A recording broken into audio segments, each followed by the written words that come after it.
పోచంపల్లి శ్రీనివాసరెడ్డితో కలిసి మోకిల్లో 750 కోట్ల bluefin villa project ఇస్తున్నారు. అవి అవినీతి డబ్బులు కాదా? సంతోష్ను మరో ఎమ్మెల్సీ తన గురువుగా చెప్పుకున్నాడు. పేకాట్లో ఆయన తండ్రిని పట్టుకుంటే రేవంత్ దగ్గరికి వెళ్ళి మాఫీ చేయించుకున్నారని అన్నారు.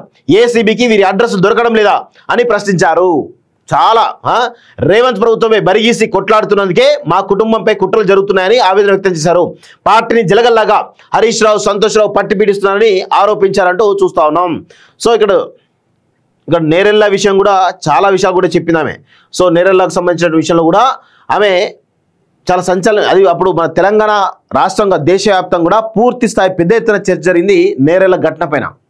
సో ఆ నేరెళ్ళ ఘటనకు బాధ్యుడే సంతోష్ రావు. అది కూడా సీఎం క్యాంప్ ఆఫీస్ నుంచి, సీఎం ఆఫీస్ నుంచి ఫోన్ చేసి అక్కడ ఉన్నటువంటి ఎస్పీ పైన ఒత్తిడి చేసి చాలా పెద్ద ఎత్తున ఆ బాధితులకు సంబంధించిన విషయంలో ఏ విధంగా వాళ్ళను థర్డ్ డిగ్రీ ప్రయోగించడానికి సంతోషం ఏ విధంగా ప్రయత్నించింది కూడా ఆమె చెప్పింది.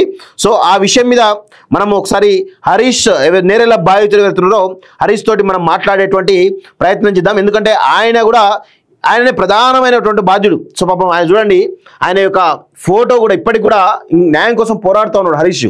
సో ఆ ఫోటో కూడా చూడండి, కంపాటియా ఫోటో పెట్టుకొని ఉన్నాడు. ఇగో విశ్వజిత్ కంపాటియా ఫోటో పెట్టుకొని ఉన్నాడు. ఆయన ప్రొఫైల్ పిక్ కూడా అదే ఉన్నది ఇంకా. సో ఎంత దారుణంగా అంటే చాలా చాలా బాధాకరమైన విషయం. వాళ్ళు పాపం ఇబ్బందికరమైన పరిస్థితుల్లో ఇప్పటికి కూడా కొనసాగుతున్నారంటే ఏ విధంగా ఉందో గమనించాల్సిన అవసరం అయితే ఉంది. సో హరీష్ లైన్లోకి వచ్చాడు. హరీష్ నమస్తే అండి, బాగున్నారా? బాగున్నాం.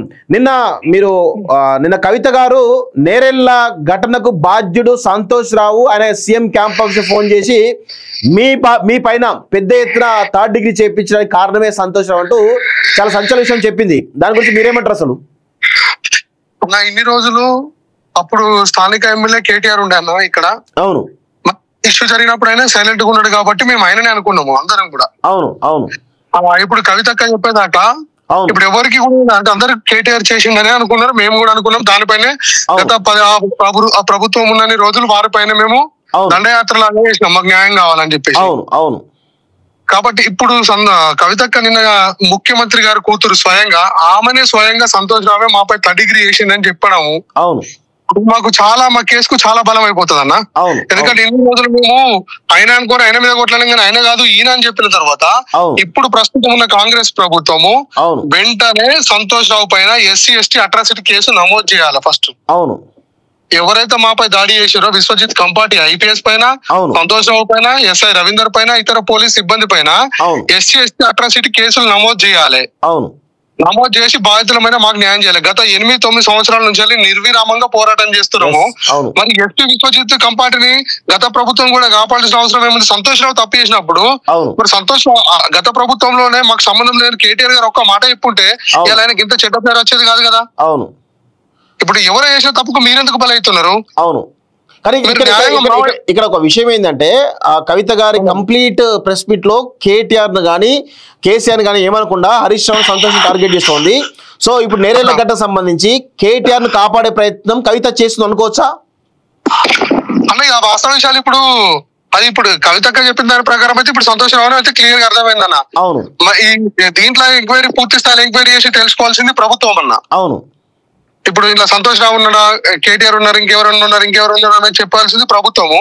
నేను ప్రభుత్వం అందుకే మీ ద్వారా సూటిగా అడుగుతున్నా. ఇప్పుడు గత ఇన్ని రోజులు అంటే కాలయాపన జరిగింది, ఆ ప్రభుత్వం చేయలేదు. ఇప్పుడు ఈ ప్రభుత్వం వచ్చి 2 సంవత్సరాలు అవుతుంది. మేము సీఎం గారు కలిసి 1 year అవుతుంది అన్న. 1 year అవుతుంది, ఇంతవరకు కూడా కేసులు ఎటువంటి మూమెంట్ లేదు.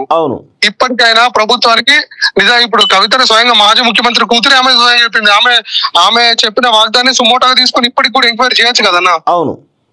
పూర్తి స్థాయిలో ఎంక్వైరీ చేసి సంతోష్ రావు అయితే సంతోష్ రావు మీద కంపల్సరీ కావాల్సిందే కేసు. ఆమెకు అంతా అన్న ఇప్పుడు ఆమె అయినా కానీ ఎవరైనా కానీ వాస్తవ విషయాలు అంటే వాళ్ళ ప్రభుత్వంలో చెప్పలేదు.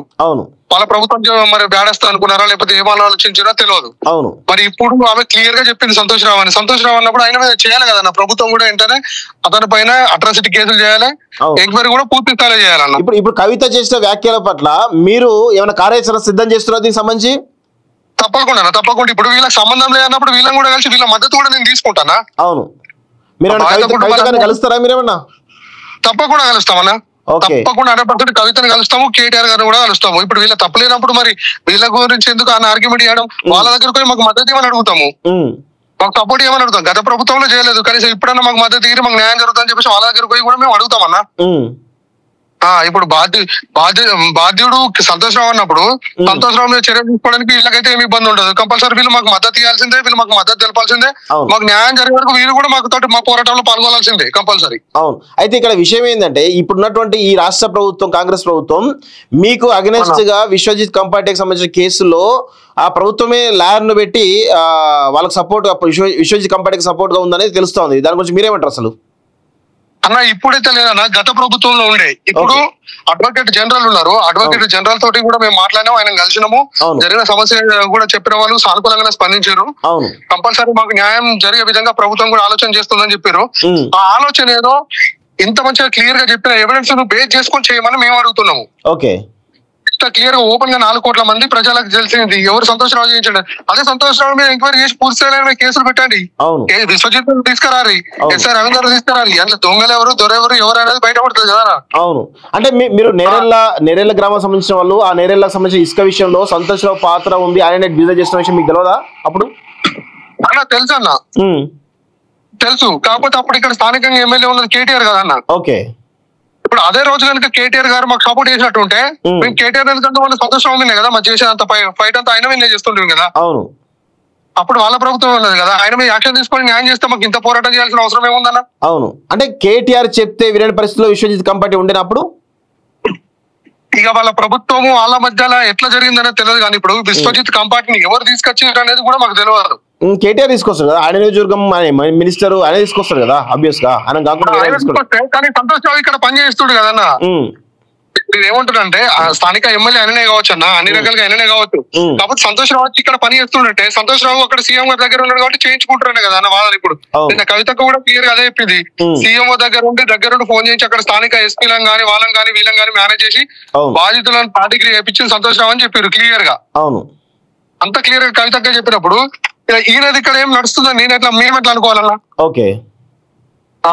కాబట్టి ఇప్పుడు ఈ విషయంలో కవితగా ఇచ్చిన స్టేట్మెంట్ ఆధారంగా మేము కూడా హైకోర్టుకు పిటిషన్ మళ్ళీ వేస్తాము, పిటిషన్ ఇస్తాము. స్థానిక తంగలపల్లి పోలీస్ స్టేషన్ లో ఇలా పిటిషన్ ఇస్తున్నాము, ఎస్పీ గారిని కూడా వేస్తాము.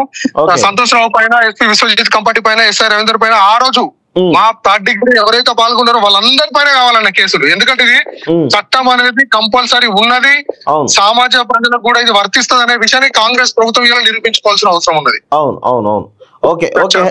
ఎవరికైనా చట్టం అనేది ఒక రకంగా ఉంటుంది. 8 ఏళ్ళ నుంచి పనిచేయాలన్న చట్టం కనీసం ఈ ప్రభుత్వంలో పనిచేసి మాకు న్యాయం చేయాలని మేము మనస్ఫూర్తిగా కోరుకుంటాం అన్న. ఓకే, తప్పకుండా హరీష్, మీకు ఖచ్చితంగా న్యాయం జరగాలి. మళ్ళీ మీరు ఇప్పుడు అవకాశం వచ్చింది, మరొక పోరాటానికి మీరు సిద్ధమై మీరు న్యాయాన్ని గెలిపించుకోవాలని చెప్పేసి కూడా మేము కోరుతా ఉన్నాం. Thank you Harish, thank you Harish. So ఇది హరీష్ గారు చెప్తున్నటువంటి విషయం. ఎవరు ఈ నేరేళ్ల ఘటనలో చాలా సీరియస్గా పాపం ఇబ్బంది పడ్డటువంటి వ్యక్తి హరీష్. సో అలాంటి బాధితుడు నిన్న కవితకి వ్యాఖ్యలు చేసిన దాన్ని బట్టి ఇమీడియట్గా సంతోష్ రావు పైన ఎస్సీ ఎస్టీ అట్రాసిటీ కేసు పెట్టాలి. సంతోష్ రావు పైనే కాదు, విశ్వజిత్ కంపాటియా పైన, ఆ ఎస్ఐ రవీందర్ పైన, ఎవరైతే మా పైన 3rd డిగ్రీ చేసి మమ్మల్ని దళితులు అంటూ తిట్టిదో వాళ్ళందరి పైన కూడా ఎస్సీ ఎస్టీ అట్రాసిటీ కేసు పెట్టాలని చెప్పేసి కూడా ఈరోజు హరీష్ డిమాండ్ చేస్తా ఉన్నారు.